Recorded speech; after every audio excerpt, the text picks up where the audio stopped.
بسم اللہ الرحمن الرحیم۔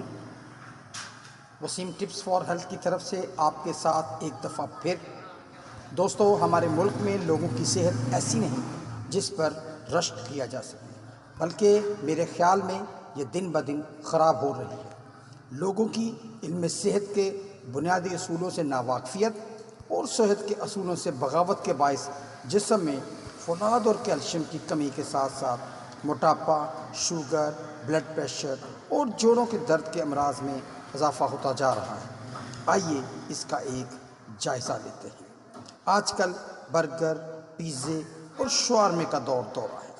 بڑے چھوٹے سبھی اسی طرف کھنچے ہوئے ہیں۔ تحقیق سے یہ ثابت ہو چکا ہے کہ فاسٹ فوڈ کا استعمال وزن بڑھا دیتا ہے، شوگر، بلڈ پریشر اور جوڑوں کے درد کے امراض میں بھی اضافہ کر دیتا ہے۔ فوڈ پوائزننگ کا بھی سب سے بڑا سبب اسی کو دیکھا گیا ہے۔ دوستو، موجودہ دور میں ہم نے پیدل چلنا بہت کم کر دیا ہے۔ رات دیر تک جاگنے کی وجہ سے صبح کی سیر کو تو بھلا ہی دیا ہے۔ یہ عادت بھی بے شمار بیماریوں کا پیش خیمہ ہے۔ لہٰذا اپنی زندگی کو فزیکلی ایکٹیو کریں، جسمانی مشقت والے کاموں میں حصہ لیں یا پھر گھر کے کاموں میں حصہ ڈالنے کی کوشش کریں۔ اس سے بھی بیماریوں سے بچا جا سکتا ہے۔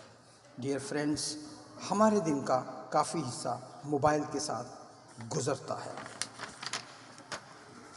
اس لیے اس ویڈیو کے ذریعے میں آپ سے یہی گزارش کروں گا کہ موبائل کے استعمال کے دوران گردن کی پوزیشن جھکی ہوئی نہ رکھیں، ورنہ گردن کے موڑوں کی سوزش ہو جاتی ہے، جس کی وجہ سے سر درد، گردن کا درد اور کندھے کے درد میں اضافہ دیکھا گیا ہے۔ آخر میں دوستو، ہماری یہ ویڈیو مکمل نہیں ہو سکتی کہ ہم پانی کی اہمیت پر ضرور بات کریں۔ کچھ سالوں سے گردوں کے امراض میں خاصا اضافہ دیکھا گیا ہے۔ خاص طور پر گردہ و مثانہ کی پتھری میں بہت زیادہ لوگوں کو پایا گیا ہے۔ یہ ایک تکلیف دہ اور پریشان کن مسئلہ ہے۔ میری یہی گزارش ہے کہ پانی کی کمی کو نہ ہونے دیں، تاکہ ہم گردوں کے مسائل کے ساتھ ساتھ معدہ، جگر اور سکن کی بیماریوں سے محفوظ رہ سکیں اور اپنے پیاروں میں خوشحالی کو سدا آباد رکھ سکیں۔ اللہ تعالی ہم سب کا حامی و ناصر ہو۔ اللہ حافظ۔